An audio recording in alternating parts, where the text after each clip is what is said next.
sa balita, report ng chismosa, maraming nagaling dahil sumusobra.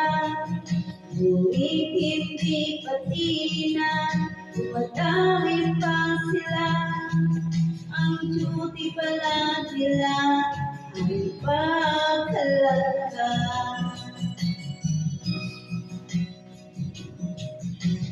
Pag iyong kausapin, bait-baitan yan, para di kang pagaling, umiwas sa kanila.